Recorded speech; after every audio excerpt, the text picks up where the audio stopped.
When asked why he wrote something a certain way, my grandfather used to say, "Where were you when the page was blank?"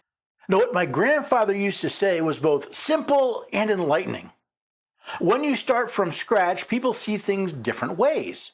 My grandfather taught me to realize this and to give people some grace for starting out in a direction that was different than the one I would have chosen. However, every so often, I encounter a case where the fundamental premise is so baffling it makes me question the attorneys who brought it forward in the first place. Kennedy versus Bradenwood Management is just such a case. Now, let me start with a little bit of a history. In 1984, the Department of Health and Human Services created the U.S. Preventative Service Task Force, a body that formulates evidence-based recommendations regarding preventative health care services. Now, under the Reagan administration, the Department of Health and Human Services created a task force to make recommendations for preventative health care services.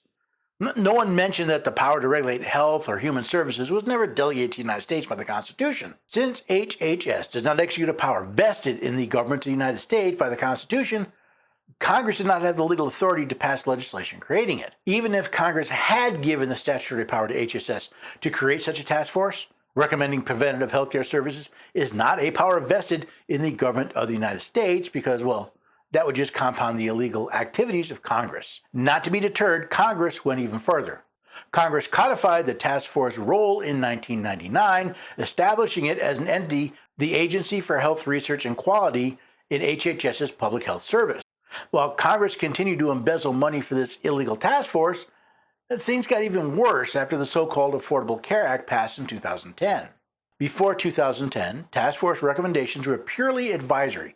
The Affordable Care Act of 2010 changed this by requiring most health insurers and group health plans to cover without cost sharing those preventative services that received an A or B rating from the task force.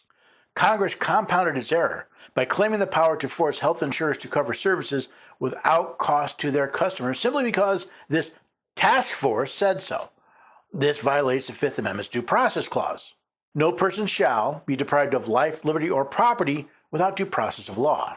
It also exceeds the powers delegated by Congress in Article 1, Section 8, to regulate commerce with foreign nations and among the several states and with the Indian tribes, and to make all laws which shall be necessary and proper for carrying into execution the foregoing powers and all other powers vested by this Constitution in the government of the United States or in any department or officer thereof.